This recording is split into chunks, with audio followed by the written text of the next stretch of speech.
우리 함께 찬송하시겠습니다.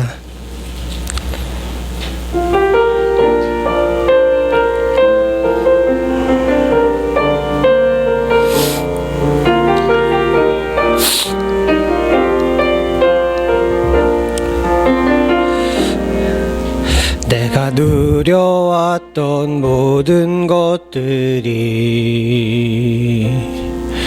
내가 지나왔던 모든 시간이, 내가 걸어왔던 모든 순간이 당연한 것 아니라 은혜였소.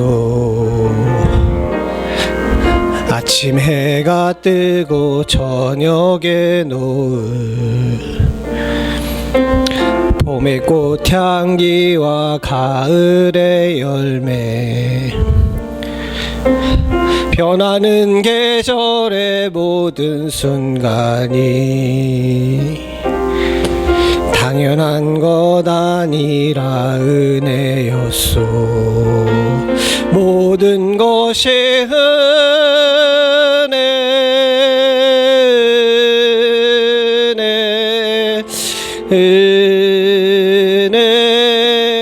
한없는 은혜.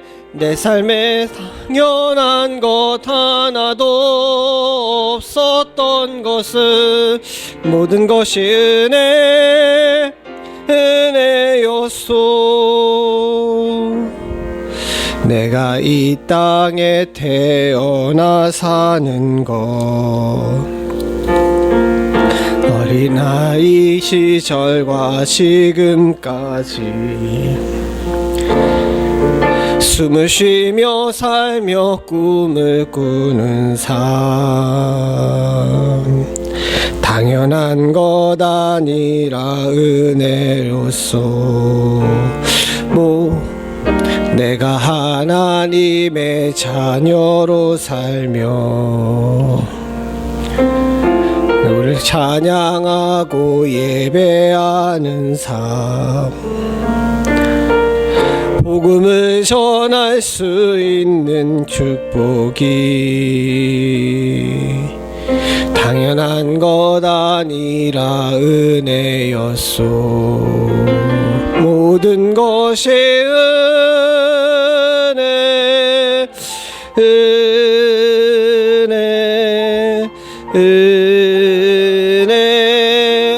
한없는 은혜.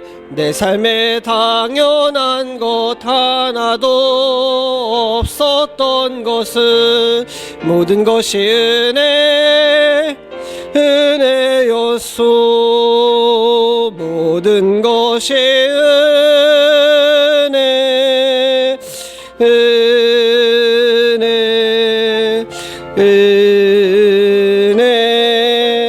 한없는 은혜. 내 삶에 당연한 것 하나도 없었던 것은 모든 것이 은혜였소. 함께 기도하겠습니다. 예배로 나왔습니다. 예배할 수 있길 원합니다. 저희들의 마음 가운데 신령과 진정으로 예배할 수 있는 은혜 허락하시고, 오늘 하나님 만나러 왔으니 주님과 교통할 수 있는 은혜가 있기를 소원합니다. 우리의 형편과 처지를 주님께 아뢰고 주의 긍휼과 자비를 바라며 정결하고 깨끗한 마음으로 주께 가까이 나가기를 소원합니다. 같이 기도하시겠습니다. 아버지 하나님, 주님 도와주시옵소서. 주님 하나님, 주여 주께로 쏜다. 하나님, 천들의 주께로 들어주시옵소서. 하나님, 주께로 쏜다.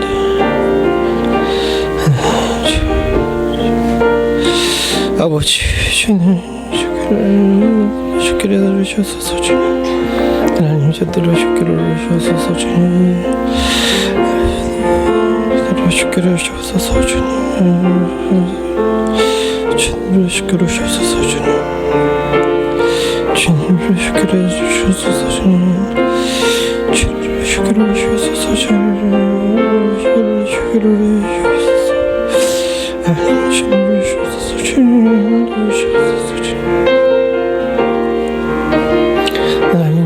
주기를 주소서 주님을 주기를 주소서 주기를 주소서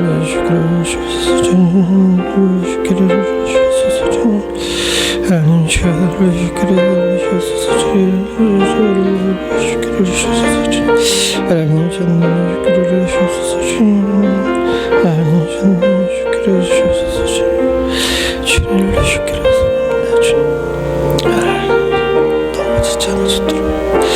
넘어지지 않을 수 있도록 붙여주시옵소서 주님.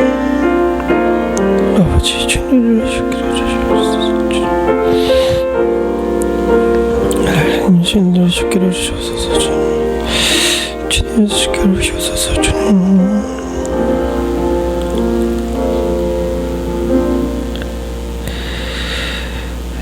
나의 사랑하는 자가 내게 말하여 이르기를 나의 사랑 내 어여쁜 자야 일어나서 함께 가자. 겨울도 지나고 꽃도 그쳤고 비도 그쳤고 지면에는 꽃이 피고 새가 노래할 때에 이르렀는데 비둘기의 소리가 우리 땅에 들리는구나. 은혜가 풍성하신 하나님 아버지, 주의 사랑하는 자녀들을 불러주시사 나의 사랑 나의 어여쁜 자야 이제 일어나자 라고 말씀하시는 주의 음성이 오늘 우리의 귓가에 쟁쟁이 들릴 수 있기를 간절히 소원합니다. 우리 인생의 겨울이 지날 수 있게 하여 주시옵고 우리의 삶에 꽃이 필 수 있는 은혜가 있을 수 있도록 주님 도와주시오며 우리의 마음 가운데 평화의 비둘기가 노래할 수 있는 축복이 있을 수 있기를 간절히 소원하오니 이는 온전히 주님께서 우리와 함께 하셔야 되는 것인 줄로 믿습니다. 하나님, 이에 우리 주님 앞에 나와 엎드려 기도하오니 하나님 부르신 주의 음성에 귀 기울이고 주의 어여쁜 자가 되어서 함께 주님과 동행하며 뛰놀 수 있는 축복이 주의 사랑하는 성도들 가운데 있을 수 있도록 주여 도와주시옵소서. 우리의 상처받고 힘들고 어려운 마음 하나님 주님께서 어루만지시면 친히 해결하실 수 있는 줄로 믿습니다. 인간은 그 어떤 방법과 어떤 이야기로도 우리를 위로하고 우리를 회복시킬 수 없으나 주님께서 한번 소리를 바라시면 주님께서는 능치 못할 일이 없으신 줄로 믿사오니 하나님, 이를 믿고 주님 앞에 나온 사랑하는 성도들에게 주의 권능의 팔과 능력의 말씀을 선포하여 주시옵소서. 육신이 연약해서 또 마음에 병들어서 하나님 이 자리에 함께하지 못한 성도들이 있습니다. 바라고 소원하기는 주님께서 은혜 허락하여 주시사 하나님 주여 주를 붙드는 것이 가장 큰 지혜임을 기억할 수 있도록 주님 도와주시옵고 그것이 치료임을 잊지 않을 수 있도록 주님 도와주시옵소서. 더불어 주의 교회에 주의 은혜가 충만하여서 차고 넘치는 역사가 있을 수 있기를 간절히 소원하오니 이 집은 기도하는 집이 될 수 있도록 주님 도와주시옵고 말씀의 위로와 삶의 치료가 있는 집 될 수 있도록 주님 도와주시옵소서. 우리의 영육의 약함을 치료하시고 우리의 사랑하는 자녀들을 주의 은혜 가운데 양육시키실 줄로 믿사옵고 모든 말씀 예수님의 이름으로 간절히 기도드리옵나이다. 아멘. 다 잘 일어나셔서 찬송가 20장 찬송입니다.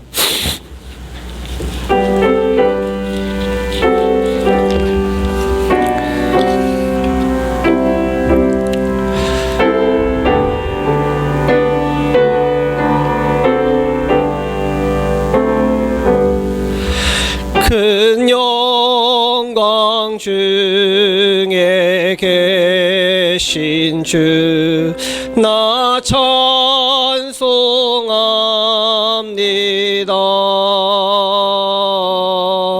영원히 계신 주 이름 다 찬송합니다.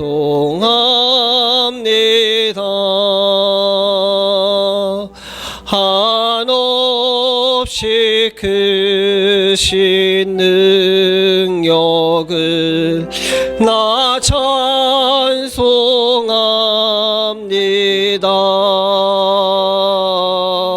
참되고 깊은 그 언약 나 찬송합니다.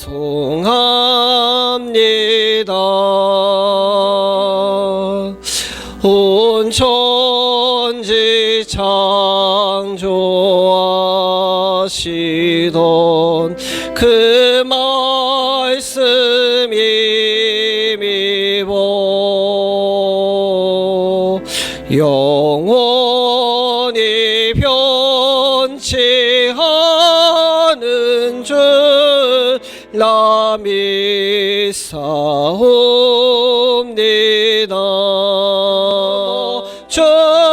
주시네 나 찬송합니다.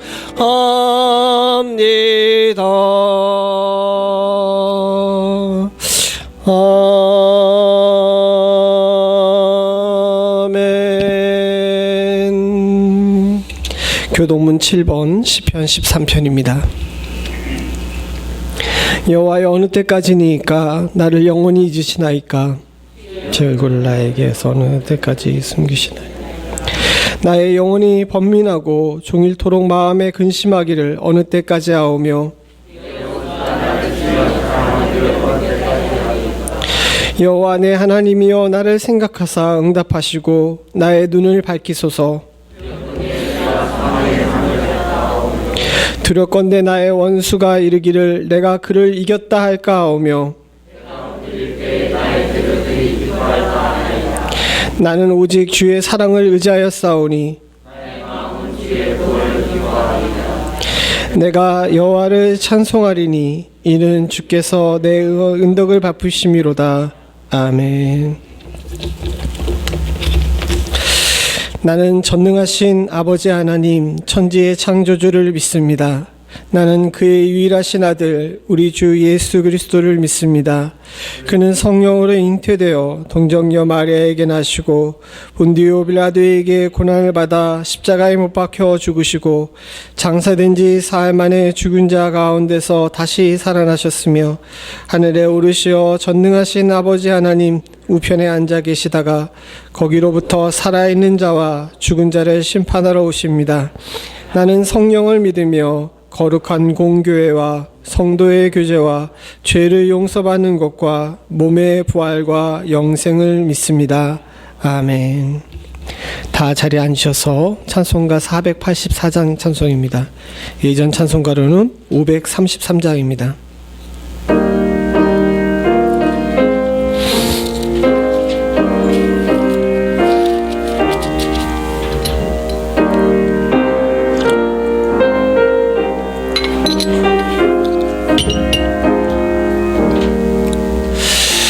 내 맘에 주여 소망되소서.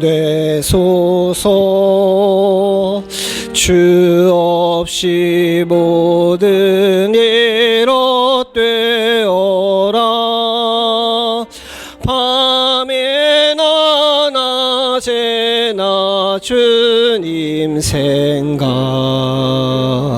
잘 때나 깰 때 함께 하소서. 지혜의 주여 말씀으로써 언제나 내 안에 계십소서. 주는 내 아버지 나는 아들. 주 안에 내가 늘 함께하네. 세상의 영광 나 안 보여도 언제나 주님은 나의 기업. 주님만 내 안에 계시오니 영원한 주님 참 귀하셔라. 영원한 주님 내 승리의 주. 하늘의 기쁨을 주옵소서.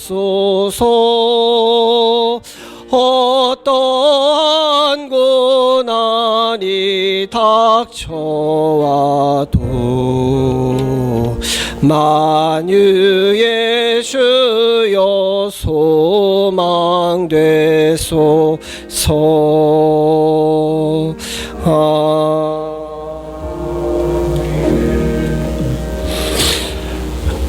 다 함께 기도드리겠습니다.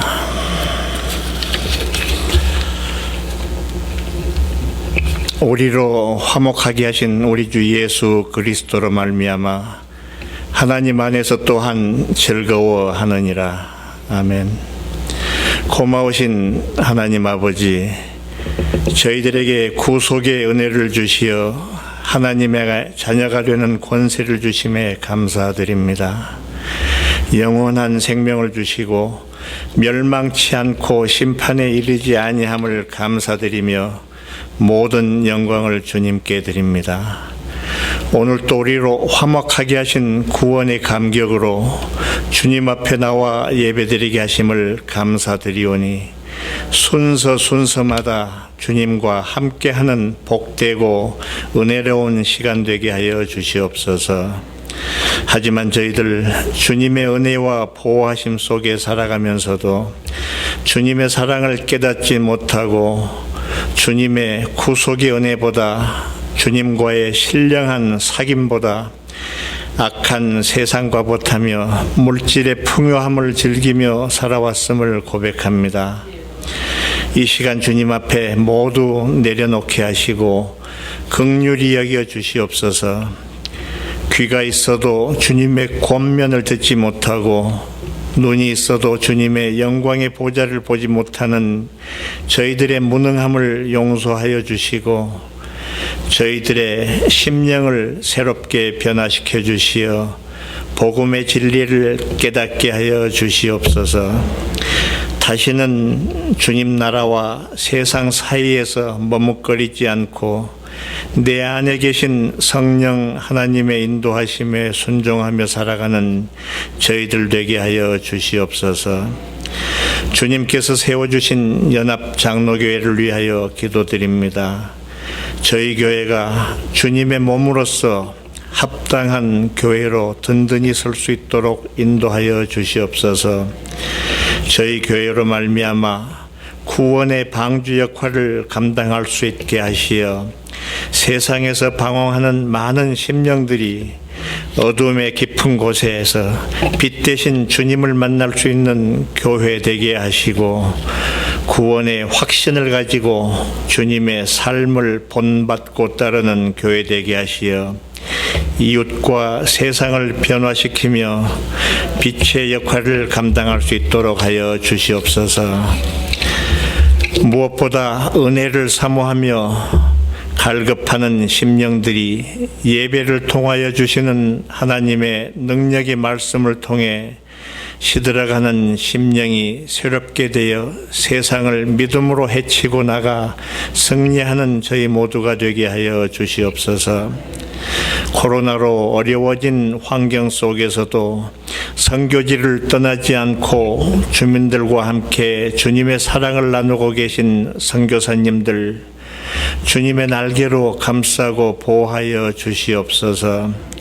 하나님의 마음과 뜻과 사랑을 기준 삼아 의의 면류관을 향해 기쁨으로 사역하고 계시는 하나님의 종들입니다. 하나님, 그 사역과 가정 위에 함께하여 주시옵소서. 하나님 아버지, 저희 조국 대한민국을 주님께 의탁합니다. 이제 곧 새로운 지도자를 선출하려고 합니다. 세상의 지도자도 하나님의 고난 안에 있사오니 주님을 경외하는 지도자가 선출되게 하시고 온 백성이 하나님 사랑 안에서 하나 되어 세상을 변화시키고 땅끝까지 하나님을 전하는 선교에 앞장서는 자랑스러운 나라 되게 하여 주시옵소서.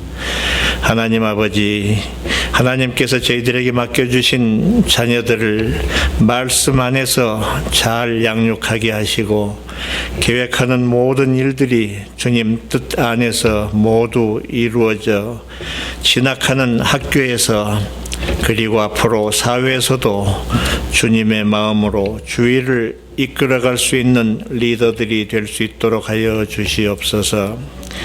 단위에 세우신 목사님, 성령께서 함께 하시어 진리의 말씀이 선포되게 하시고 하나님과 화목하게 하신 은혜에 감사하며 하나님 안에서 즐겁게 살아가는 한 주간 되게 하여 주시옵소서. 예배와 교회를 위하여 보이지 않게 수고하신 많은 분들 계십니다. 그 손길 위에 축복하여 주시옵소서. 예수님 이름으로 기도드리옵나이다. 아멘.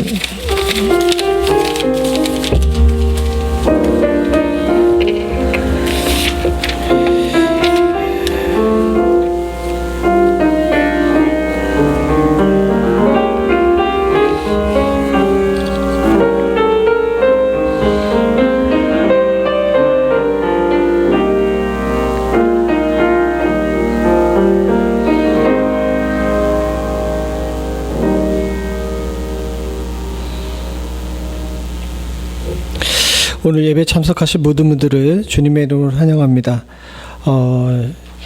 날이 조금 왔다 갔다 하고 그래서 감기 걸리신 분들이 많고요. 코로나는 아니고 감기인 것 같은데 감기 걸리신 분들도 많고 또 여러 가지 이유로 인해 몸이 좀 불편하신 분들도 있습니다. 그래도 감사한 것은 주님께서 은혜 허락하여 주셔서 이 코로나 기간 동안 우리 성도들이 특별히 많이 아프신 분들이 없었던 거 감사드리고요. 또 어려운 가운데서도 하나님께서 아프시지 말아야 될 분들은 또 안 아프게 하신 은혜가 있는 줄로 믿습니다. 사랑하는 성도님들, 주님 앞에 끝까지 인내하며 기도하실 수 있는 은혜가 있기를 소원합니다.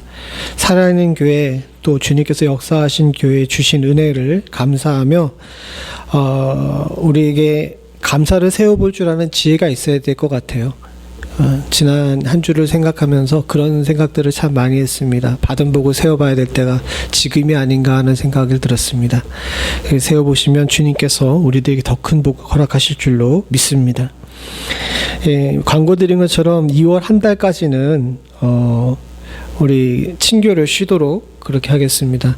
아마 또 뉴스를 들어보니까 이번 달하고 다음 달쯤만 잘 넘기면 이제 우리 다 마스크 벗고 살 수 있을 것 같은데 끝까지 여러분 인내하시고 기도하시고 조심하실 수 있기를 다시 한번 부탁을 드립니다. 이상입니다. 다른 특별한 광고 없으시죠? 그리고 지금 안 보이시는 몇몇 분들이 좀 몸이 많이 안 좋으세요. 감기 때문인 것 같은데 코로나는 아니고 검사해봤는데 아니고 그러신데 여러분들께서 좀 기도 좀 많이 해주시기를 부탁을 드립니다. 우리 친구들은 일어나서 공부하러 가세요. 네. 오늘 하나님께서 우리들에게 주신 말씀이 있습니다. 하나님이 우리들에게 주신 말씀은 욥기 28장 1절부터 28절입니다. 욥기 28장 1절부터 28절 한데 여러분 우리 성경으로는 20절부터 28절까지만 읽고요. 다음에 우리 성경이 너무 어렵게 번역이 되어 있어서 여러분들이 이해를 편안하게 하기 위해서 표준 세번역으로 1절부터 28절까지 읽도록 그렇게 하겠습니다. 욥기 28장 20절서부터 한 절씩 교독하겠습니다. 제가 먼저 20절 봅니다. 그런즉 지혜는 어디서 오며 명철이 머무는 곳은 어디인고 눈이 숨겨졌고 공중의 새에서 가려졌으며 멸망과 사망도 이르기를 우리가 귀로 그 소문을 들었다 하느니라. 이는 그가 땅끝까지 감찰하시며 온 천하를 살피시며 비 내리는 법칙을 정하시고 비구름의 길과 우레의 법칙을 만드셨음이라.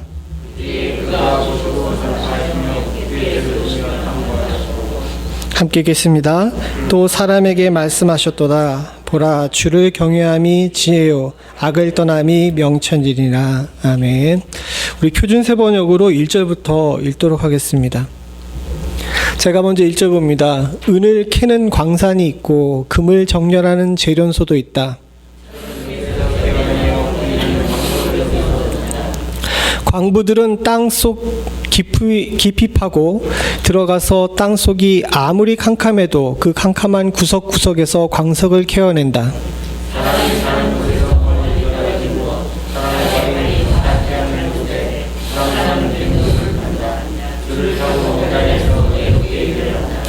땅 위에서는 먹을거리가 자라지만 땅 속은 같은 땅인데도 용암으로 들끓고 있다.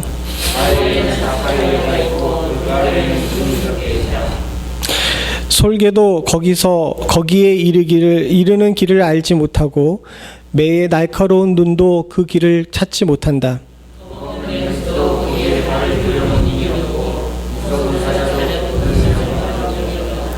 사람은 굳은 바위를 깨고 산을 그 밑뿌리까지 파고 들어간다. 강의 근원을 찾아내고 땅에 감추인 온갖 보화를 들추어낸다. 지혜는 사람에게서 발견되는 것이 아니다. 사람은 어느 누구도 지혜의 참 가치를 알지 못한다.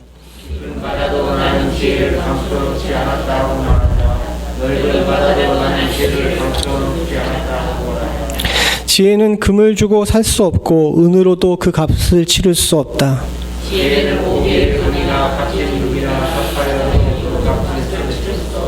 지혜는 금보다 값진 것, 금잔이나 값진 유리잔보다 더 값진 것이다.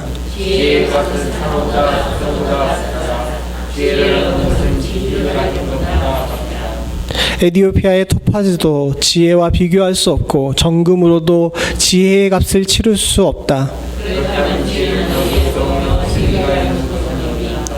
모든 생물의 눈에 숨겨져 있고 공중의 새에도 감추어져 있다.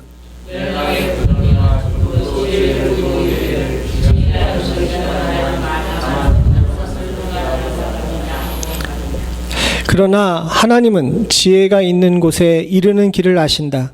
그분만이 지혜가 있는 곳을 아신다.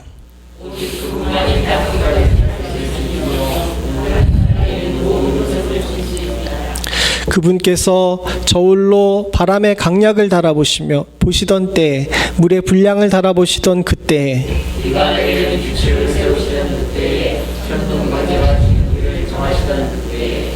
바로 그때에 그분께서 지혜를 보시고 지혜를 칭찬하시고 지혜를 튼튼하게 세우시고 지혜를 시험해 보셨다. 다음에 하나님인 사람에게 말씀하셨다. 주를 경외하는 것이 지혜요 악을 멀리하는 것이 곧 슬기다. 아멘. 성경에서 가장 읽기 어려운 성경책이라 그러면 욥기를 꼽죠. 왜냐하면 읽어도 무슨 소리인지 모르기 때문에 그렇습니다. 두 가지 이유에서 그런데 첫 번째는 내용이 너무 깊고 오묘해서 웬만한 철학자들도 욥기를 읽으면서 정리도 잘 안 되고 무슨 내용인지에 대해서 이렇게 잘 수용하지 못하는 경우가 많이 있습니다. 또 한 가지 이유는 무엇이냐면 우리 성경이 너무 직역을 했어요. 성경책이 대부분 다 너무 직역을 하는 바람에 가뜩이나 어려운 히브리어를 직역을 하기 때문에 문맥이나 흐름이 이렇게 잘 맞지가 않는 경우가 많이 있습니다. 그래서 읽어도 사실 무슨 내용인지 몰라요. 성경 일독하시는 분들을 잘 보게 되면 몇 번의 고비가 있는데 첫 번째 고비가 레위기의 족보 나올 때 그때 한번 이제 출애굽기 레위기 족보 나오고 이렇게 나올 때 그때 한번 이제 걸림돌이 있고요. 그거 잘 넘어가신 분들이 두 번째 넘어지는 데가 욥기입니다. 그래서 욥기 앞까지는 잘 읽다가 여기를 띄고 넘어가서 시편부터 읽지 하다가 욥기를 안 읽으신 분들이 많아요. 목사님들도 욥기 설교는 잘 안 합니다. 왜냐하면 설교하기 너무 힘들어요. 이번 주에 저도 설교 준비하면서 죽는 줄 알았습니다. 너무 힘들어서 이걸 어떻게 잘 설명할 것인가에 대해서 고민을 했는데 안 하고 넘어가면 안 되는 부분이고 또 우리가 지금 시대에 꼭 필요한 말씀인 것 같아서 여러분들과 이 말씀을 나누려고 하다가 하나님께서 지혜를 주셨는데 너무 어려우면 피해가라고 그래서 우리 성경 대신 조금 쉽게 번역된 표준 세번역으로 이렇게 설교를 준비하고 여러분들과 나누려고 합니다. 이거 좀 양해해 주시고 후에 집에 가셔서 우리 성경책을 한번 잘 읽어보세요. 우리 성경책이 번역은 잘 돼 있어요. 원어에서 직역이 제대로 되어 있기 때문에 사실은 이게 맞는데 이 표준 세번역은 우리의 이해를 돕기 위해서 우리가 조금 더 이해하기 쉬운 언어로 의역을 한 겁니다. 그래서 내용은 흐름은 맞고 그렇지만은 더 그래도 확실하게 알려면 우리 성경의 본문이 여러분들이 읽어보시는 것들이 더 좋을 듯 싶습니다. 오늘 말씀을 함께 나누고 집에 가서 본문을 읽어보실 수 있기를 소원합니다. 여러분 소크라테스를 잘 알고 계실 거예요. 근데 소크라테스가 한 가장 유명한 말이 뭐죠? 다들 좋은 학교들을 나오셔가지고 예, 소크라테스가 한 얘기가 너 자신을 알라는 내용입니다. 근데 소크라테스가 왜 그런 말을 하게 되는지에 대해서 배경을 잘 이해 못하시는 분들이 있고 잘 알지 못하시는 분들이 많이 있습니다. 사실은 너 자신을 알라는 어떻게 보게 되면 누구나 다 할 수 있는 이야기예요. 그리고 사실 이 소크라테스가 얘기한 너 자신을 알라라는 이야기 자체가 소크라테스가 오리지널리티가 아닙니다. 원래는 델포이 신전에 있는 신전 문설주 위에 써 있는 글자인데 그것을 소크라테스가 그 당시 우기승천하고 마라톤 전쟁에서 펠리시아를 군을 이기고 우기승천하고 있던 이 아테네 사람들의 그 교만함 가운데 이 소크라테스가 너 자신을 알라라고 이야기하면서 도전을 한 거예요. 그 도전을 통해 가지고 인간이란 무엇인가 또 인간의 사유가 어떤 것인가 해서 철학이 시작되게 된 첫 시작을 우리 소크라테스라고 이렇게 이야기를 합니다. 근데 소크라테스가 이렇게 너 자신을 알라라고 이야기하게 된 배경이 있어요. 여러분 소크라테스가 철학의 아버지로 너 자신을 알라라는 이야기를 한 사람으로도 유명하지만 또 한 가지 유명한 것이 있는데 그건 뭔지 아십니까? 네, 와이프가 악처였어요. 우리 권사님께서 잘 아시는데 소크라테스가 아주 유명한 그 악처, 그러니까 좀 바가지를 많이 긁던 아내를 이렇게 가지고 있었습니다. 그게 가정생활이 평탄하지 않았다는 것을 이야기하고 있는 것이죠. 근데 소크라테스의 악처가 왜 악처가 됐을까요? 우리 남자분들은 솔직하게 얘기해 주십시오. 이 와이프가 이렇게 좀 거칠어진 데에는 다 원인이 어디 있습니까? 아이고 권사님 얘기하시면 안 되지. 남편들이 이야기하셔야죠. 예, 남편들에게 문제가 있죠. 마찬가지로 남편들이 이렇게 좀 강팍하게 된 데에는 우리 먼저 하늘나라 간 우리 최진실 씨가 CF에서 한 중요한 얘기가 있는데 그 뭐죠? 남자는 여자하기 나름이라 그러잖아요. 이게 상대적인 거예요. 소크라테스가 악처가 된 가장 큰 이유가 있는데 그건 뭐냐면 소크라테스가 경제적으로 무능했어요. 그리고 소크라테스라는 사람의 출신지 자체가 정말 그 계급 사회인 아테네 사회에서 그 거의 밑바닥 시민 계급이었어요. 세금도 내고 징집이 되고 소크라테스 자신도 전쟁터에 나가서 전쟁을 치르는 사람이었지만은 거기에서 딱 떨어지기만 하게 되면 외국인이나 노예와 같은 계급으로 떨어질 수밖에 없는 그 빈민층 생활을 했습니다. 경제적으로 윤택하지 못했고 사회적으로 인정받지 못하는 계급의 사람이었어요. 그의 인생 자체가 그렇게 평안하지가 않았던 겁니다. 고통과 고난이 가득히 있었어요. 고통과 고난 속에서 많은 사유를 하면서 결국 그가 얻은 것은 뭐냐면 인간은 무지하고 무능하다는 거였죠. 그리고 그가 그걸 바탕으로 해가지고 인간의 사유가 어떻게 전개돼야 되는지에 대해서 이야기한 것이 철학의 시작이라고 이야기합니다. 거의 동일한 시기라고도 이야기하고 조금 더 오래됐다고도 이야기하지만 이 욥도 마찬가지였습니다. 욥이 극한 고난을 당했어요. 그 친구들이 그에게 찾아왔습니다. 욥의 세 친구가 찾아왔어요. 엘리바스와 빌닷과 소발이라는 친구가 찾아와가지고 욥에게 위로를 합니다. 재산을 모두 다 잃어버리고 아픈 친구한테 왔는데 좋은 친구라면은 그한테 가가지고 야, 네가 잘못해가지고 그렇게 된 거야 라고 이야기할 사람은 없죠. 처음엔 엘리바스와 빌닷과 소발도 모두 이 욥을 위로했습니다. 가가지고 너 다시 일어날 수 있을 거야. 하나님께서 다시 세우실 거야 라고 이야기를 했는데 지금 지난주에도 봤지만 욥의 상태가 어때요? 간신히 선만 지키는 상태였던 거예요. 그러다 보니까 그렇지 않습니까? 아주 힘들고 어려운데 와가지고 너 괜찮을 거야 라고 위로하게 되면 그걸 이렇게 쉽게 받아들이는 사람들이 없죠. 위로가 안 되는 경우가 많이 있습니다. 그래서 그러다 보니까 시간이 지나면서 이 세 친구와 욥이 서로 번갈아 가면서 대화하는 내용이 욥기에 적혀 있는데 갈수록 격앙이 돼요. 처음엔 위로했던 친구들이 가면 갈수록 어떻게 변하냐면, 야, 너 다시 일어섰을 거야, 이렇게 되다가 후에 조금 지나가게 되게 되면 어떻게 되냐면, 네가 뭔가 잘못했으니까 이런 일을 겪지라고 이렇게 변하게 된 겁니다. 욥도 마찬가지였어요. 세 친구가 하는 이야기들이 마음에 안 와닿아요. 니들이 내가 당하는 경험해 봤어? 네가 나의 마음의 속을 알아? 어떻게 네가 그렇게 아무렇게나 내 상황을 이해한다고 함부로 이야기할 수 있냐라고 이야기하면서 이 세 친구와 욥이 서로 대화를 나누는 가운데 감정이 상하고 생각이 갈리고 서로 이렇게 아픈 이야기들을 하게 됩니다. 그 내용이 욥기 4장서부터 31장까지의 내용이에요. 근데 단순히 이들이 감정만으로 이야기한 것이 아니라 그 이야기를 하면서 서로의 삶에 대해서 고찰을 하게 돼요. 그리고 하나님이 어떤 분이신지에 대해서 깊이 생각하게 되고, 인간과 하나님 사이의 관계 속에서 과연 고난은 어디서 오는 것인가, 죄는 무엇인가, 그리고 앞으로 우리는 어떻게 살아야 되는 것인가에 대해서 고민하고 철학적으로 성찰한 내용이 이 욥기 4장서부터 31장까지의 내용입니다. 그러니 우리가 쉽게 이해할 수가 없죠. 사실은 이 성경 욥은 전 지금 읽어도 제가 지금까지 완전히 세보지는 않았지만 거의 한 40번 정도 욥기를 처음부터 끝까지 정독을 한 것 같은데 아직도 잘 모르겠어요.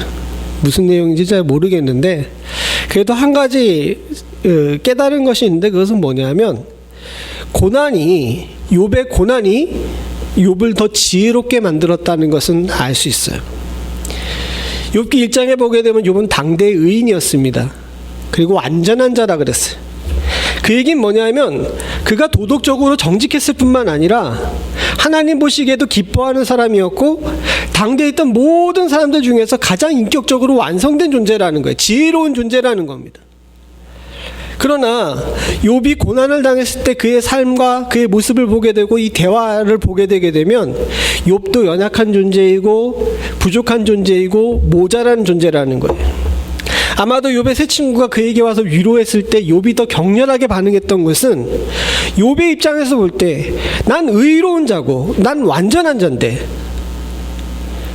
나한테 어떻게 이렇게 이야기할 수 있느냐라는 것에 대한 반발심도 있었던 것 같아요. 욥기 21장에 보게 되면 욥이 스스로를 완전하다고 이야기하거든요. 하나님 앞에 나가서 난 부끄러울 것이 없다라고 이야기할 정도로 그렇게까지 이야기합니다. 이런 교만한 사람이 있나라는 생각이 들 정도예요. 사실 욥기를 쭉 읽다 보게 되면 욥보다 욥의 세 친구가 더 우리 신앙과 맞는 것 같이 느껴질 때가 있습니다. 그런데 이런 욥이 시간이 지나면서 깨닫는 것이 있는데, 친구들과 대화하면서 깨닫는 것이 있는데, 그것은 뭐냐면, 내가 그렇게 썩 지혜로운 존재가 아니구나. 내가 정말 완전한 자가 아니구나. 내가 정말 의로운 자가 아니구나라는 것을 깨닫게 된 거죠.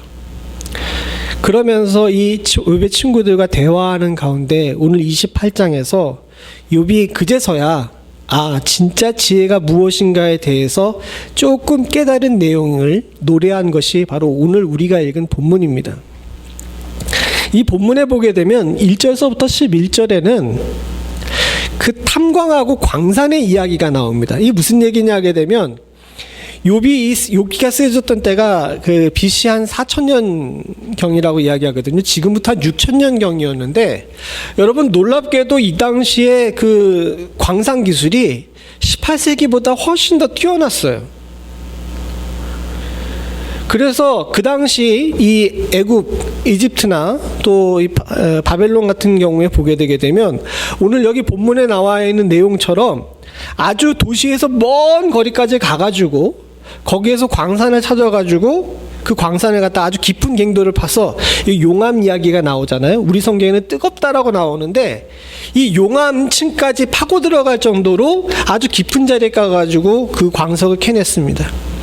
기록에 따르게 되게 되면 애굽 같은 경우에는 동광, 그러니까 구리광산을 갖다가 찾으셨는데 구리광산이 어디 있었냐면 지금의 요르단 국경 근처에 있어요.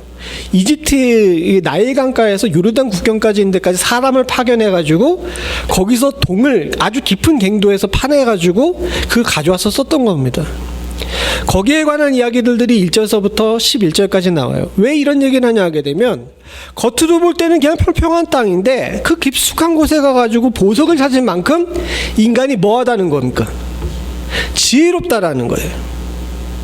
인간이 그렇게 지혜롭고 그렇게 기술이 뛰어나고 그 깊은 곳까지 가가지고 등불에 의지해서 뜨거운 용암층까지 가가지고 광석을 캐내가지고 그것을 사용할 정도로 그렇게 지혜로워요. 겉으로 봐서는 곡식의 자라나는 그런 땅인데 이런 땅에서 어떻게 그런 것을 찾을 수 있을까라고 이야기하면서 인간 스스로가 교만할 만큼 지혜롭게 평가될 수 있다라고 이야기합니다. 그런데 여기에서 욥은 한 단계 넘어갑니다. 조금 전에 말씀드렸던 것처럼 욥이 고난을 당하기 전에는 스스로 완전하고 지혜로운 자인 줄 알았어요. 마치 광석을 땅속 깊은 곳에서 찾을 수 있는 능력을 가진 사람처럼 그렇게 지혜로운 사람인 줄 알았다는 겁니다. 그런데 고난을 당하고 나니까 이가 이런 질문을 하게 됩니다. 12절을 같이 한번 보죠. 위에 있는 것은 우리 성경이고 밑에 있는 것은 표준 세번역인데 밑에 있는 것만 읽겠습니다. 시작. 그러나 지혜는 어디에서 얻으며 슬기가 있는 곳은 어디인가. 땅 깊은 곳에 파가지고 보석과 근금과 은금 같은 것을 캐는 지혜는 능력은 있는데 진짜 인생의 문제를 해결할 수 있는 지혜를 찾을 수 있는 능력이 내게는 없다라는 것을 갖다가 깨닫게 된 겁니다. 그래서 질문을 던져요. 그럼 지혜는 어디서 얻고 슬기는 어디에서 얻는가? 성경에서 슬기라는 단어보다 명철이라는 단어를 우리 성경은 많이 쓰죠. 그러니까 지혜와 명철이 과연 어디서 있느냐는 거죠. 아무리 깊은 광산에서 광석을 캐내는 능력을 가지고 있다 하더라도 내게는 이 고난을 해결할 수 있는 지혜와 인생에 대한 지혜의 명철이 없다라는 겁니다. 이걸 어디서 찾을 수가 있느냐는 거죠. 이것이 바로 소크라테스가 얘기했던 너 자신을 알라라는 질문과 일맥상통하는 질문이에요. 성도들은 종종 교만한 경우가 있습니다. 내가 하나님을 어느 정도 안다라고 생각하고 내가 내 인생을 어느 정도 안다라고 생각할 때가 있습니다. 우리는 고난에 대해서 잘 생각해 봐야 될 부분이 있는데 고난에는 여러분 이유가 다 있어요. 그 이유가 우리의 범죄 때문이든지 또 우리의 교만 때문이든지 또 우리가 스스로 지혜롭다라고 생각했기 때문인지는 잘 모르겠지만 하나님께서 우리들에게 고난을 주시고 그 고난 속에서 좋은 정답을 찾는 방법은 뭐냐 하면 사랑하는 성도님들 우리가 한결같이 우리 스스로가 그렇게 썩 지혜롭지 못하다는 것 무지하다는 것에 대해서 스스로 인정하는 데서 출발한다는 것을 여러분들 기억하실 수 있기를 원합니다. 우린 고난을 당하게 되면 고난의 원인이 어디 있는지를 찾으려고 그래요. 여러분 우리가 아무리 찾아봐야 찾을 수가 없어요. 더 안타까운 건 뭔지 아십니까? 왜 하나님께서 고난을 주셨는지에 대해서 찾으려고 해요. 그러나 우리보다 훨씬 더 지혜로웠던 사람 욥이 내놓은 결론이 있는데 우리는 알아요? 알지 못해요? 알지 못해요. 그래서 성도님들이 종종 저한테 찾아와가지고 목사님 왜 내가 이렇게 힘들고 어려울까요? 라고 물어볼 때 가장 힘들어요. 제가 알아요? 몰라요?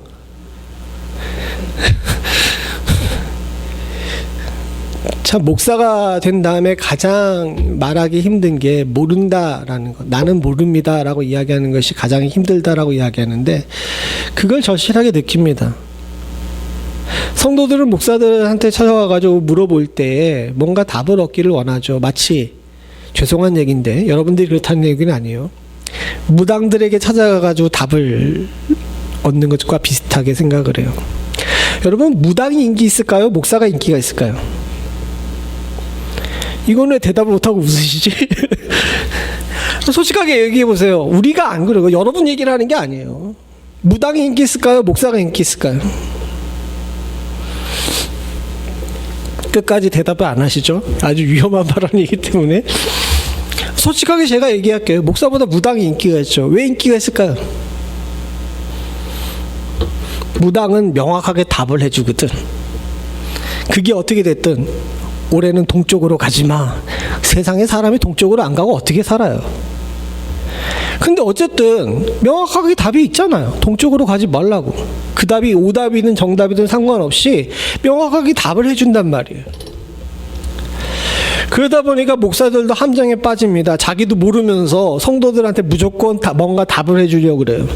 그런데 사랑하는 성도님들, 우리가 분명히 기억해야 돼요. 성경에서는요, 인간이 하나님의 지혜에 미칠 수 없고 하나님의 통치에 견줄 수가 없고 하나님의 운행하는 인생에 개입할 수 있는 능력이 없습니다.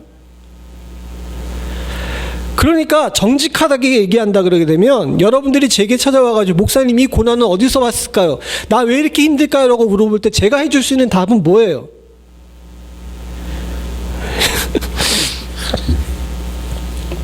오늘 무식하게 힘든 설교를 하면서 이렇게 웃으면서 얘기하는 것이 여러분 무슨 뜻이지만 저도 참 허탈해요. 사실은 그렇습니다. 모릅니다. 우리 함께 기도해 봅시다 라고 이야기해야 되는 것이 정답이겠죠. 근데 그걸 못해요. 욥도 세 친구가 찾아왔을 때 왜 격하게 싸웠을까요? 스스로 안다고 생각했기 때문입니다. 근데 올해 얘기해 보니까 모르거든요. 그리고 이제 모른다는 것에 대해서 이야기를 하는 겁니다. 세 친구도 마찬가지예요. 처음엔 위로하러 왔던 사람들이 후에 가가지고 화가 나가지고 욥을 정죄하고 아프게 얘기한 것이 왜 그렇겠습니까? 그들 스스로 안다고 생각했기 때문에 그런 거예요. 그런데 알고 보니까 그렇지가 않아요. 13절을 같이 한번 읽어보죠. 같이 봅니다. 시작. 지혜는 사람에게서 발견되는 것이 아니다. 사람은 어느 누구도 지혜의 참 가치를 알지 못한다. 이게 성경의 정의입니다. 사랑하는 성도님들, 고난에 대해서 답을 찾으려고 하지 마시기 바랍니다. 그러면 계속 아파요. 내가 당하고 있는 어려움에 대해서 우리가 뭔가 안다고 생각하지 마십시오. 그러면 계속 헛다리 짚습니다. 욥은 이 대화의 거의 끝부분에 와서야 내가 인생에 대해서, 나의 고난에 대해서 모르는구나 라고 스스로 깨닫게 된 겁니다. 그래서 여기뿐만 아니라 후에 솔로몬도 보게 되면 인생을 가리켜서 뭐라 그럽니까? 헛되고 헛되다고 왜 얘기했겠어요? 성경에 보게 되면 솔로몬이 쓴 저작이 3개가 나오거든요. 3개가 뭡니까? 잠언, 전도서, 아가예요. 이 3가지가 있는데 이 3가지가 솔로몬의 젊었을 때 또 장년일 때 노년에 쓴 책입니다. 젊었을 때 썼던 책이 뭘까요? 젊음의 상징이 뭡니까? 그렇죠. 사랑의 얘기, 아가서요. 장년의 때 썼던 책이 잠언입니다. 그리고 마지막으로 솔로몬이 노년에 썼던 책이 전도서예요. 인생 다 살고 나 보니까, 그가 세상에서 가장 지혜로운 사람으로 살고 나 보니까 제일 마지막에 나온 결론이 뭐예요? 이런 허무한 게, 그런 얘기 들을 때마다 속으로 생각하죠. 내가 솔로몬만큼 부자고 마누라도 많이 얻었으면 이런 얘기 할 수 있겠다라고 이야기하지만, 그런 얘기 마시고, 솔로몬이 세상에서 가장 큰 권력자이자 부자로 살고 나서 보니까 결국 나온 결론은 뭐냐면, 인생이 그렇게 사람이 이렇게 안다고 이야기할 만큼 만만한 것이 아니다라는 것에 대해서 정의를 내린 거예요. 그리고 욥도 고난 가운데서 이 지혜의 꽃을 피웠는데, 그 지혜가 뭐냐면 나는 무지하구나라는 거였던 겁니다. 지혜는 사람에게서 발견되는 것이 아니다. 사람은 어느 누구도 지혜의 참 가치를 알지 못한다. 사랑하는 성도님들, 우리가 고난 속에서 제일 크게 얻어야 될 그 첫 번째 단계는 나 무지하다는 거 알고 고난에 대해서 이해하려거나 그것에 대해서 분석하려거나 하지 않으시길 원합니다. 괜히 피곤해요.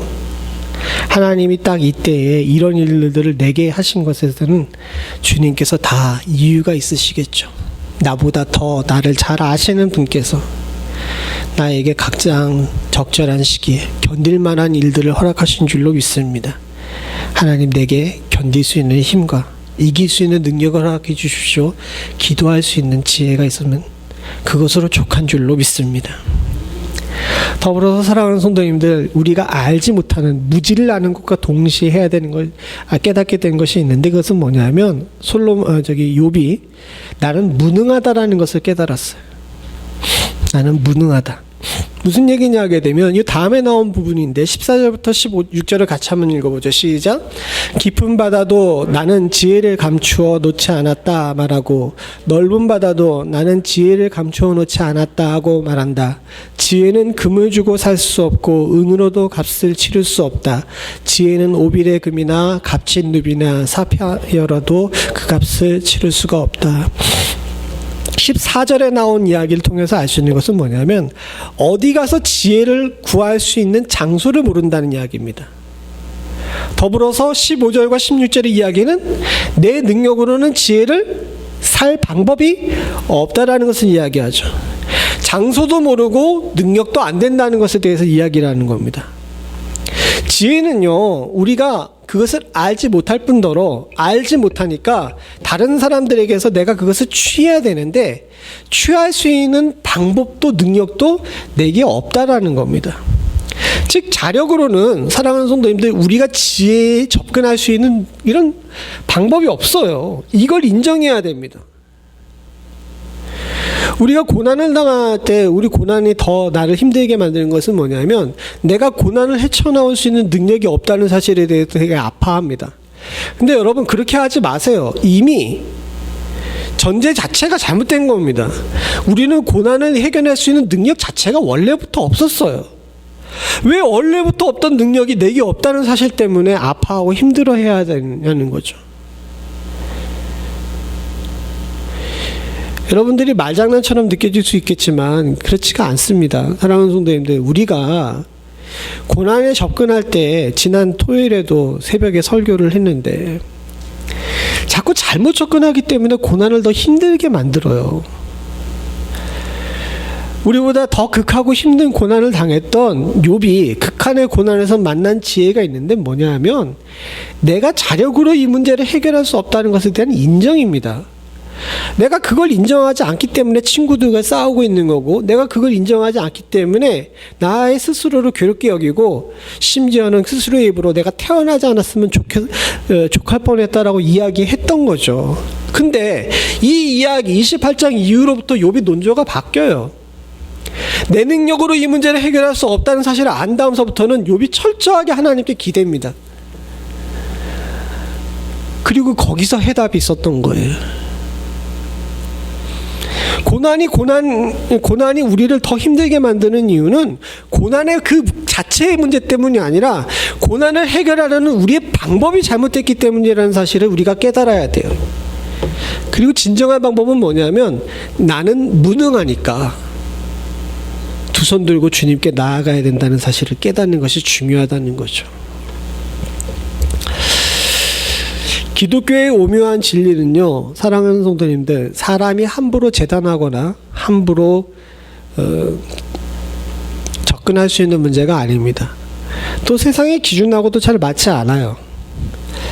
그런데 그럼에도 불구하고 우리가 자꾸 그렇게 접근하고 하는 것은 뭐냐면, 우리가 스스로 안다라고 생각하기 때문에 그렇습니다. 한 가지 기독교의 오묘한 진리를 말씀드릴까요? 여러분, 아주 훌륭한 도덕가가 있어요. 이 사람이 한 명 있고 또 한 사람이 있는데, 그 사람은 뭐냐면 동네 아줌마인데 예수 잘 믿는 아줌마예요. 근데 이 아줌마 욕 잘해요. 그 종종 옆에 있는 사람들하고도 싸우기도 하고, 시장터에 가가지고 물건값 깎느라고 이렇게 좀 격하게 얘기하는 전형적인 한국 아줌마야. 죄송합니다. 여기 한국 아줌마들 많이 앉아 계신데. 뭔 얘기하는지 아시죠? 외국 사람들이 그러더라고요. 한국에는 네 종류의 사람이 살고 있다고. 네 종류의 사람이 뭔지 아십니까? 여자, 남자, 또 아줌마, 군인이래요. 외국 사람들이 그러더라고요. 한국에 살고 있는 외국 사람들이 그러는데, 한국에는 네 종류의 사람이 있는데, 여자와 남자가 살고 있고 아줌마라는 아주 특별한 존재가 살고 있고 또 하나는 군인이라고 아주 천대받는 사람들이 있다고 이렇게 얘기를 하던데 그냥 우스갯소리긴 하지만은 그만큼 특별하죠. 왜냐하면 한국 사회가 그렇게 만만한 사회가 아니다 보니까 가정을 지키려고 하게 되면 아무래도 여성분들이 좀 강인할 수밖에 없어요. 말씀으로 돌아가가지고 생각을 해봅시다. 여기 도덕가가 있어요. 아주 지혜롭고 현명하며 다른 사람들에게 열심히 선을 베푸는 도덕가가 있습니다. 또 한 사람은 그냥 보통의 아줌마예요. 동네 아줌마인데 예수 잘 믿는 아줌마예요. 세상은 어느 쪽을 의인이라고 이야기합니까? 당연히 이쪽을 의인이라고 이야기하죠. 이 아줌마가 책을 쓰면 아무도 안 읽어요. 그러나 이 사람이 책을 쓰게 되면 어떻게 됩니까? 많은 사람들이 그 책을 읽겠죠. 그 사람이 참 대단하다고. 인간의 기준은 그래요. 근데 하나님 입장에서 보게 되면, 성경의 입장에서 보게 되면 불신자인 이 도덕가와 예수 잘 믿는 이 동네 아줌마 중에 누가 의인이에요? 여러분 이게 이해가 되십니까?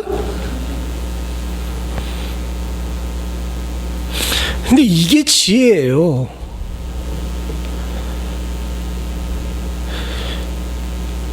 그러니까 우리는 생각보다 우리가 가지고 있는 관념과 생각 속에서 굉장히 무지하고 무능하다는 사실에 대해서 인정을 해야 됩니다. 제가 이 질문을 하기 전까지 이 부분에 대해서 생각해 보신 적 있어요? 누가 이 사람을 더 의롭다라고 생각하고 이 사람을 더 불의하다고 생각했겠어요? 개념적으로는 알아요. 예수 믿어야 의로운 자가 되고 의로운 자들이 천국에 갈 수 있다는 사실을 알고 있지만 실제로 적용해서 생각해 보게 되면 이 동네 아줌마를 의인이라고 얘기하지 않는다는 겁니다. 근데 지혜는 여기 있는데 이건 단순히 구원의 문제뿐만 아니라 우리의 고난의 문제에도 그대로 적용할 수 있어요. 세상에 크게 어려움 당하고 힘든 사람이 있습니다. 속으로는 다들 뒤에 가가지고 저 사람은 뭔가 잘못한 일이 있겠지 라고 이야기합니다. 그러나 그걸 어떻게 알아요? 다윗이 고난을 받고 몇 년을 동안을 갖다가 사울왕에게 쫓겨다니면서 이굴저굴을 전전하고 이방 나라에 가가지고 침을 질질 흘리면서 미친 척할 때 세상에 많은 사람들은 다윗을 향하여서 저 인간 뭔가 잘못해서 저런 거야 라고 이야기하면서 다들 손가락질을 했을 겁니다. 심지어는 그가 의의를 베풀고 도움을 줬던 사람들마저도 뒤로 돌아서 사울에게 고발할 정도로 다윗은 궁지에 몰렸어요. 그런 사랑하는 성도님들도 다 알다시피 사울이 의입니까? 다윗이 의입니까? 다윗이 의였어요. 하나님의 깊고 오묘한 진리와 그분이 우리의 고난을 어떻게 운행하시는지에 대한 것을 우리가 어찌 알아요? 모릅니다. 그리고 모른다는 것을 인정할 줄 알아야 사랑하는 성도님들 믿음의 진보가 있고 우리가 고난의 올무에서 해방될 수 있습니다. 그래서 이야기합니다. 오늘 본문에 12절에 나왔던 그 질문에 대한 답을 이야기합니다. 20절 같이 한번 보죠. 시작.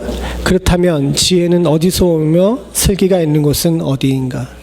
아까 전에 앞에 나왔던 12절에 나왔던 그러나 지혜는 어디 있으며 슬기가 있는 곳은 어디인가에 대한 이 대꾸예요. 12절에 나온 질문에 대해서 이 20절이 답을 하는 거죠. 그죠? 그렇다면 지혜는 어디에서 나오며 슬기 있는 곳은 어디인가? 첫 번째 이야기합니다. 21절부터 22절 같이 한번 보죠. 시작. 모든 생물의 눈에 숨겨져 있고 공중의 새에도 감추어져 있다.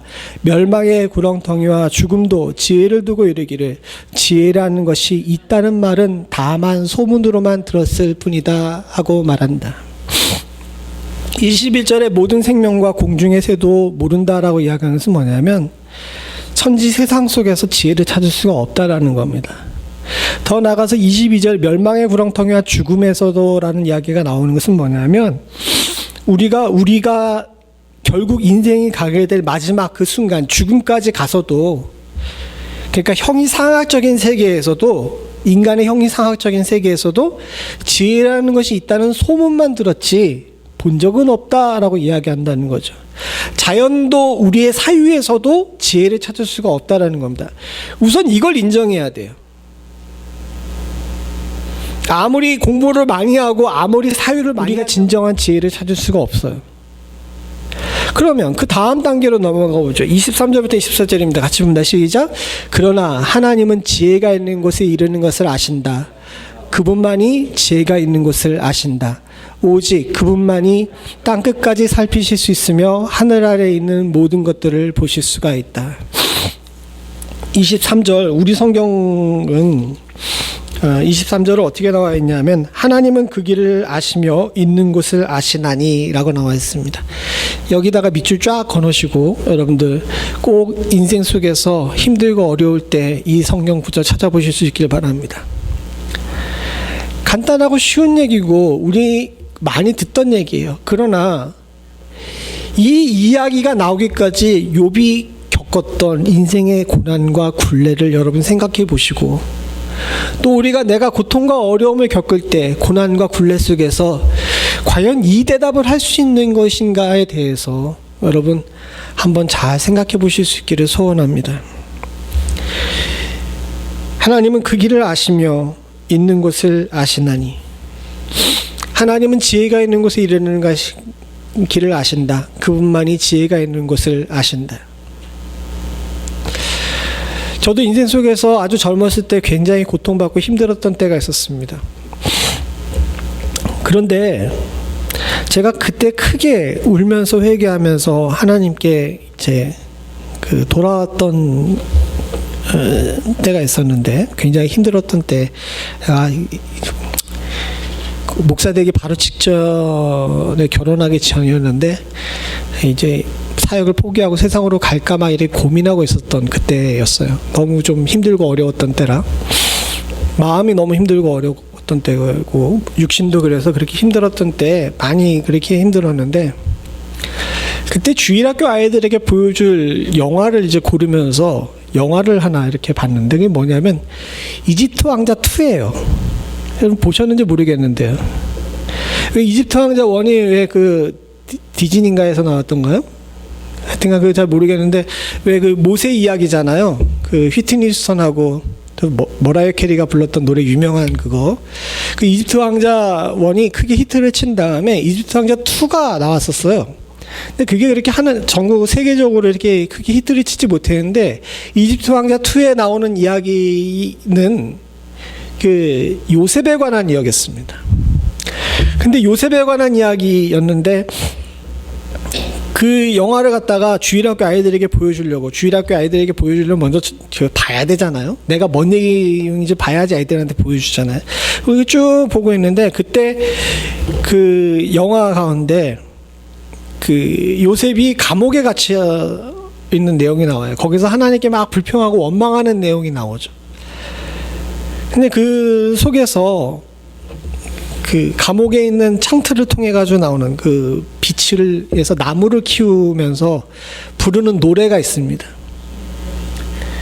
예, 주님은 내 길 아시니라는 건데 한번 다들 돌아가셔서 그 유튜브를 한번 찾아보세요. 그 노래가 아주 유명해져 가지고 후에는 한참 뒤에 이제 한국어로도 번역이 돼 가지고 이제 많은 분들이 불렀다 그러는데 그걸 들으면서 그냥 펑펑 울었던 기억이 납니다. 고통과 고난 속에서 결국은 하나님이 우리를 아시지 다른 어느 누구가 우리를 알지 못해요. 내가 아프고 힘들고 어렵고 괴로울 때 사랑하는 성도님들 사람에게 찾아가 봐야 아무도 우리들에게 좋은 길 제시해 주시지 않습니다. 욥은 세 명이나 친구들이 찾아와가지고 그의 고통에 같이 공감하고 같이 위로한다라고 찾아왔지만 그곳에서 외로웠어요. 결국 그가 얻은 지혜는 뭐냐면 지혜가 있는 곳을 하나님만 아시고 그분만이 지혜가 이르는 길을 안다는 것을 깨닫고 하나님밖에는 찾을 곳이 없구나라는 것을 깨닫게 된 겁니다. 이게 진짜 지혜의 꽃이에요. 아까 전에 솔로몬이 전도서를 얘기하면서 모든 것이 헛되고 헛되다라고 이야기하죠. 사실은 근데 전도서에서 가장 유명한 구절은 그것이 아니어야 합니다. 가장 핵심적인 구절이 뭐여야 합니까? 그렇죠. 하나님을 경외하는 것이 지혜의 근본이다. 왜? 거기서만이 길을 세줄 수 있다는 사실을 솔로몬이 마지막 인생 종치면서 깨닫게 된 거예요. 저도 여러분도 이 지혜 가운데 거할 수 있기를 소원합니다. 우리 교회도 이 지혜 가운데 거할 수 있기를 소원합니다. 마지막으로 정리하면서 이런 이야기를 하죠. 27절부터 28절 같이 봅니다. 바로 그때에 그분께서 지혜를 보시고 지혜를 칭찬하시고 지혜를 튼튼하게 세우시고 지혜를 시험해 보셨다. 그런 다음에 하나님은 사람에게 말씀하셨다. 주를 경외하는 것이 지혜요 악을 멀리하는 것이 곧 슬기다. 여러분들과 제 마음 가운데 고난으로 아파하고 괴로워하며 인생의 무게와 짐 때문에 스스로를 자책하고 괴로워하는 여러분들에게 사랑하는 성도님들, 이건 위로해야 합니다. 우리는 보통 지혜서를 읽으면서 이 내용, 주를 경외하는 것이 지혜요 악을 멀리하는 것이 곧 슬기다. 우리 성경에는 어떻게 되어 있습니까? 주를 경외함이 지혜요 악을 떠남이 명철이다라고 나와 있는데, 이거 전도서에도 나오고 잠언에도 나오고 곳곳에서 많이 발견할 수 있어요. 그냥 그러니까 이거를 경구처럼 여기는데, 사실은요 사랑하는 성도님들, 이게 고난의 굴곡을 거치면서 최후에 얻은 위로예요. 여러분, 이 말씀이 여러분들과 제게 위로가 될 수 있기를 소원합니다. 이 이야기는 뭐냐면, 내가 위로받을 곳은 하나님밖에 없고 내가 이 문제를 해결할 수 있는 해답을 찾을 수 있는 방법도 주님밖에 없다라는 것에 대한 고백이자, 그곳에만이 내가 참 위로를 얻을 수 있다는 인생의 지혜입니다. 사랑하는 성도님들, 아파요, 힘들어요, 괴로워요, 무거워요. 그냥 자고 싶어요. 지난주에 이야기했듯이 욥의 아내가 이야기했던 것처럼 그냥 잠자는 시간만 기다리고 있는 그런 것이 우리 인생입니다. 그러나 사랑하는 성도님들, 주님이 우리의 지혜입니다. 그분이 우리의 방법을 아세요. 육신의 아픔, 마음의 괴로움, 자녀들의 문제, 교회의 문제, 더 나아가서는 민족과 국가에 관한 문제에도 하나님께서 지혜가 되시는 줄로 믿습니다. 오늘 장로님께서도 기도 시간에 잠깐 얘기하셨는데, 한국의 대선이에요. 시끄럽고 막 어려워요. 근데 사랑하는 성도님들, 잘 생각해 보십시오. 누가 뽑히는 게 중요한 것이 아니라 누가 하나님의 길을 걷느냐가 중요한 거예요. 그리고 누가 하나님의 길을 걷느냐가 중요한 것보다 더 중요한 것이 뭐냐면, 내가 하나님의 길을 걷느냐가 중요해요. 국가가 어떤 대통령을 뽑았던, 교회가 하나님을 경외하는 길에서 벗어나고 성도들이 악을 멀리하는 명철에서 떠나 있다면, 아무리 좋은 훌륭한 지도자가 뽑혀봐야 무슨 소용이 있어요. 우리 현실도 마찬가지입니다. 사랑하는 성도님들, 교회, 가정, 교회가 연약하고 가정이 흔들린다고 여러분 괴로워하고 힘들어하죠? 사랑하는 성도님들, 그거보다 더 중요한 것이 뭐냐면, 내가 주를 경외하고 있는지, 내가 악을 멀리하는 주의 명철 가운데 거하는지, 그게 진짜 중요해요. 그래야 내가 고난 속에서 위로 얻고 고난을 헤쳐나갈 수 있습니다. 그리고 내가 빠져나와야 나의 가정도, 나의 교회도 빠져나올 수가 있어요. 저와 여러분들이 이 지혜를 오늘 이 욥기를 통해서 얻을 수 있는 은혜가 있기를 간절히 소원합니다.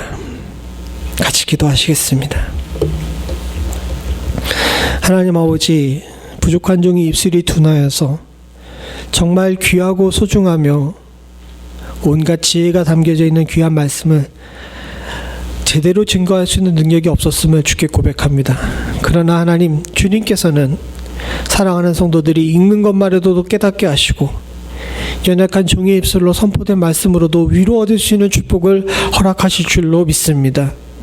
성령이 임재하셔서 사랑하는 성도들의 마음에 찾아가시사, 저들이 고난과 고통과 어려움 속에서 나는 스스로 알지도 헤어나올 수도 없다는 사실을 알고 하나님을 찾는 귀하고 복된 지혜, 하나님께 엎드려 주를 간구하고 주께 경배하는 지혜, 또 주님과 동행하며 주님을 통해서 문제를 해결할 수 있는 지혜를 가질 수 있도록 주님 도와주시옵소서.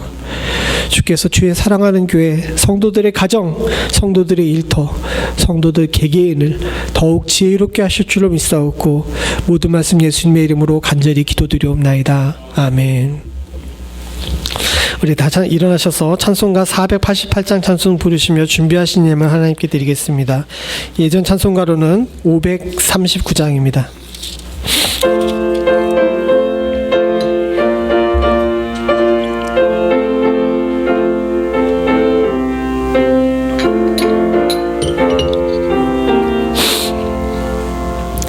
이 몸의 소망 무언가 우리 주 예수뿐이세.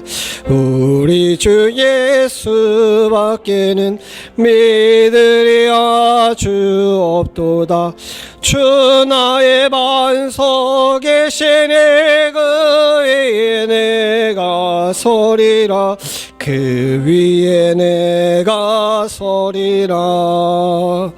무섭게 바람 부는 밤 물결이 높이 설릴 때 우리 주 크신 은혜에 소망에 닿칠 줄이라.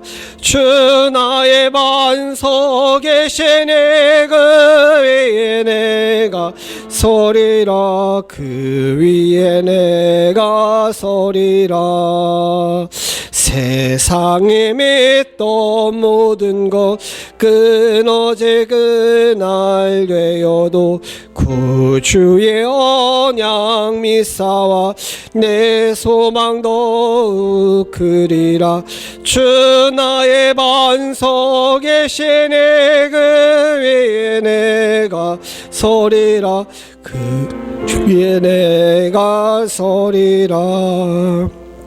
세상하던 천국 올라가 하나님 앞에 배울 때 구주의 의를 힘입어 어여치 아로 서리라.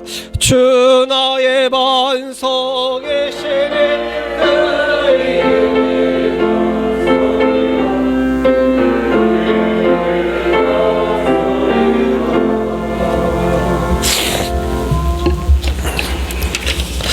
은혜가 풍성하신 하나님 아버지, 주의 사랑과 주의 힘으로 하나님 오늘도 살고 내일도 살 줄로 믿습니다. 과거에 우리가 주의 지혜에 의지해서 살았던 것을 기억하며 감사하며 주님 앞에 나아갔고, 하나님 아버지, 내게 있는 모든 것들이 주님께로부터 왔고 주께서만이 나의 삶의 주인이심을 고백하며 물질의 기도를 주님께 드립니다. 세상에 매여 있지 않고 하나님께 붙들린 사람임을 주님 물질로 고백하는 살아가는 성도들에게 복 내려 주시사 하나님 홀로 두지 말아 주시옵고 반석에 설 수 있는 은혜를 허락하여 주시오며, 하나님 아버지, 주님께서 가르쳐 주시는 길을 주의 능력으로 걸을 수 있는 축복을 허락하여 주시옵소서. 나는 알지도 못하고 나는 능력도 없다는 사실을 인정한 자에게 주님의 일이 시작되는 줄로 믿습니다. 두 손 들고 나아가 주님 앞에 선 자들에게 하나님 한없이 긍휼을 베풀어 주시는 주님의 축복으로 함께하여 주시사 하나님 아버지, 고난과 아픔 속에서도 굴하지 않는 주님으로 인해 이기는 귀하고 복된 성도들 다 될 수 있도록 주여 도와주시옵소서. 드렸기에 궁하지 않기를 간절히 소원합니다. 하나님 앞에 기쁨으로 드린 예물은 축복의 통로되는 줄로 믿사오니 사랑하는 성도들에게 더하시고 더하시는 은혜를 허락하여 주시옵소서. 아버지 하나님, 주여 도와주셨기를 간절히 소원합니다. 사랑하는 성도들이 험악한 세월을 사는 동안에 물질로 인해 고통받거나 수치당하는 일 없도록 주님 도와주시옵고, 하나님께서 쓸 때 또 있어야 될 곳에 넉넉히 공급하시는 축복 가운데 거하게 하여 주시옵소서. 이 귀한 물질은 주의 사랑하는 자녀들을 양육하는 일에 아름답게 쓰일 수 있기를 소원합니다. 장년을 교육하며 우리의 자녀들을 믿음으로 양육하는 일에, 또 좋은 교육자를 세우는 일에, 또 선교하는 일에 바르고 정직하게 사용될 수 있기를 소원하오니, 두렵고 떨리는 마음으로 물질을 대하고 모두가 다 경건한 마음으로 잘 사용할 수 있는 하늘의 물질 될 수 있도록 주여 도와주시옵소서. 지금은 우리 주 예수 그리스도의 은혜와 아버지 하나님 무한하신 사랑과 성령님의 감동감화 교통하시는 은혜가 고난 중에 꽃피운 아름다운 지혜를 잊지 않고 우리의 삶에 그대로 적용하며 나의 하나님께서 나의 능력 되시고 주를 경외하는 것이 나의 삶을 회복시킬 수 있는 유일한 길임을 믿고 고백하는 주의 사랑하는 성도들과 이들의 가정과 생업과 부모와 형제 자녀 그리고 교회 위에 지금부터 영원토록 함께 하시기를 간절히 축원하옵나이다. 아멘.